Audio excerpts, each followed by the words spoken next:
जय माता की सभी भक्तों को। कैसे हो आप सब। आशा करती हूँ कि आपके ऊपर माँ जगत जननी की कृपा सदैव बनी रहे और अब बनी भी रहनी चाहिए, ये दिल से कामना। तो आप सभी के प्यार से फिर एक नई वीडियो के साथ मैं हाजिर हो गई हूँ। और आज की जो हमारी वीडियो है, आज मैं आपको बताने वाली हूँ, अगर आपकी इष्ट देवता माँ काली है, इष्ट देवी है आपकी माँ काली, तो किस तरीके से कौन सी ऐसी सावधानियां आपको बरतनी चाहिए अपनी पूजा के दौरान, जो आपकी इष्ट देवी माँ काली जो है आपके ऊपर हमेशा खुश रहें, प्रसन्न रहें और आपको आशीर्वाद देती रहें। तो अंत तक बने रहना। अभी तक चैनल को सब्सक्राइब नहीं किया है, सब्सक्राइब करके रखिए ताकि आने वाली हर एक वीडियो की नोटिफिकेशन आपके फोन में तुरंत पहुंच जाए। माना जाता है कि माता काली जो है एक बहुत ही प्रचंड शक्ति है। माता काली जो है कलयुग की जागृत देवी है और इनको अगर आप अपना इष्ट देवी धारण करते हैं, इष्ट धारण करते हैं, तो आपको बहुत सारे नियम ऐसे फॉलो करने पड़ते हैं जो उनकी पूजा के लिए बहुत ही अनिवार्य होते हैं। इसमें यह नहीं है कि आप अगर माता दुर्गा की पूजा या माँ के कोई भी स्वरूप की पूजा करते हो, माँ वैष्णो की पूजा करते हो, तो उसमें कोई भी ये नहीं होता है कि आपसे अगर बाई चांस पूजा में कोई त्रुटि भी हो जाती है या पूजा नहीं कर पाते हो आप एक आध दिन, तो कोई दिक्कत नहीं होती। लेकिन माता काली की पूजा करते हो, माता काली के नाम का सिमरन करते हो, उनको इष्ट देवी आपने धारण किया हुआ है, तो उसके बाद अगर आप गलतियां करते हो तो दोषी भी आप ही खुद होते हो। माँ ने कभी नहीं कहा कि मुझे जो है अपना इष्ट देवी धारण करो। अगर जिन लोगों का दिल जो है, लगाव जो है माँ काली से हो जाता है, वो उनको अपनी देवी माँ इष्ट देवी जो है धारण कर लेते हैं।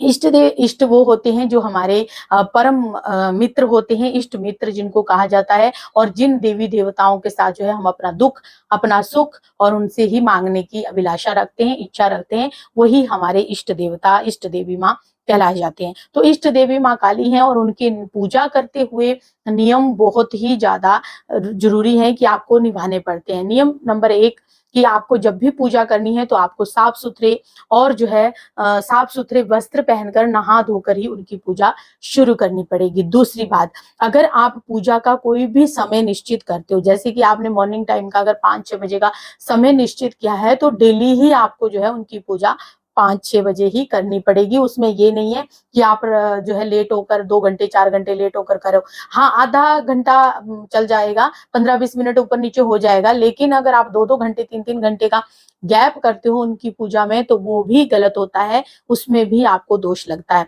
तीसरी बात, अगर आप माता काली की पूजा करते हो और उस दौरान जैसे कि आपने क्या किया, 1 महीना 2 महीना आपने माता की पूजा की, उसके बाद आपने छोड़ दी, और जैसे कि आपने थोड़े दिनों बाद जो है करने के बाद दूसरी बाद में जो है आपने माता दुर्गा की पूजा करनी शुरू कर दी, या माँ वैष्णो की कोई भी स्वरूप, या माँ सरस्वती, माँ लक्ष्मी की पूजा करनी शुरू कर दी, तो वो भी आपको दोष उत्पन्न करेगा और वो भी जो है माता काली आपसे रुष्ट हो जाएंगी। इसका भी आपको नियम जो है वो निश्चित करना पड़ेगा पहले ही, क्योंकि मैंने शुरू से ही मैं सभी को बोलती हूँ, जब भी मैं लाइव आती हूँ, जब भी मैं आपसे वीडियो बनाती हूँ या बोलती हूँ, तो मैं यही बोलती हूँ कि माता की पूजा करते हुए माता ने नहीं कहा आपको कि मुझे अपना इष्ट देवी धारण करो।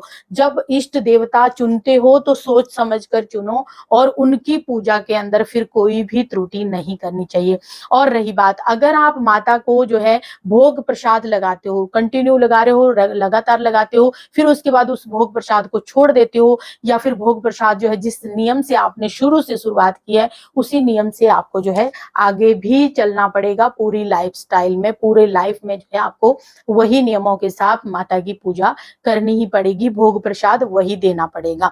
तीसरी बात, अगर आप माता का कोई भी मंत्र जाप करते हो, कोई भी मंत्र जाप, जैसे कि आप ओम क्रीम कालकाई नमः ये मंत्र का जाप करते हो, या कोई भी और मंत्रों के जाप करते हो, या दो काली स्तोत्रम का पाठ करते हो, तो उसमें भी अगर आप जो है करते हैं और फिर छोड़ देते हैं, फिर करते हैं फिर छोड़ देते हैं, तो ये भी गलत होता है। और जो व्यक्ति माता काली की पूजा करते हैं, उनका गुरु होना बहुत ही अनिवार्य होता है, बहुत ही ज्यादा जरूरी होता है उन व्यक्तियों के लिए, क्योंकि जिन लोगों का गुरु होता है, उन लोगों को ये होता है कि आपको जो है गुरु आपको बता देते हैं कि किस तरीके से आपने माता की पूजा करनी है, कौन से नियम आपको करने हैं, किस तरीके से भोग प्रसाद देना है, कौन सा भोग देना है जिससे आपका कोई नुकसान ना हो, कौन सा ऐसा भोग दें जिससे माता काली प्रसन्न हो जाए और आपके ऊपर सदैव कृपा बनाए रखे। ये चीजें बहुत अनिवार्य होती है। और होता है जब भी माता की पूजा करो तो आपको चुप होकर ही पूजा करनी पड़ती है, जिसमें ये नहीं है कि आप जब पूजा कर रहे हो तो आपके बच्चे अगर बाहर रो रहे हैं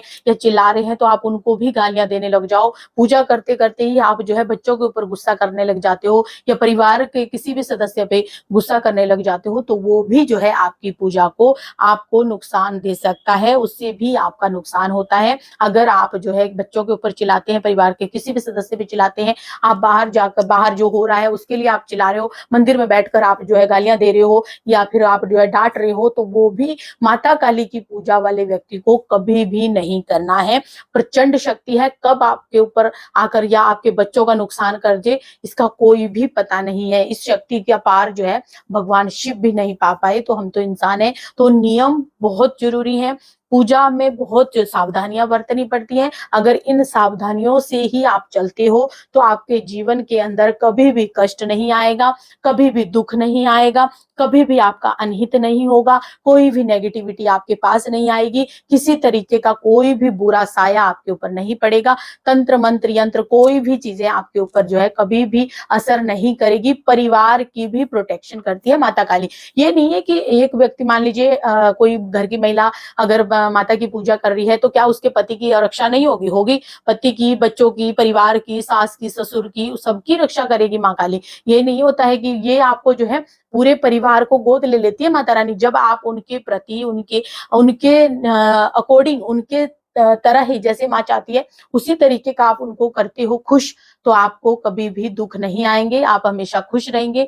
जीवन के अंदर तरक्की आपके कदम चूमेगी, हर तरफ से आपको जो है सुविधाएं सुविधाएं और अच्छे ही अच्छे समाचार मिलते रहेंगे। ये माता की पूजा के विशेष नियम जो मैंने आपको बताए, जो एक मतलब नॉर्मल गृहस्थ जीवन में रहने वाले व्यक्ति को जरूर फॉलो करनी चाहिए। और माँ कालिका को अगर इष्ट बनाया है तो भैया उनके अकॉर्डिंग चलना पड़ेगा, उन्हीं के नियमों पे चलना पड़ेगा। आप अपने कोई भी अलग से नियम नहीं निश्चित कर सकते, ना ही आप जो है उनकी पूजा के अंदर त्रुटियां कर सकते हो, ना ही आप पूजा में अपने अकॉर्डिंग चला सकते हो पूजा को। आपको उन्हीं के अकॉर्डिंग चलना पड़ेगा। ये सबसे बड़े रूल जो है माता काली के होते ही होते हैं।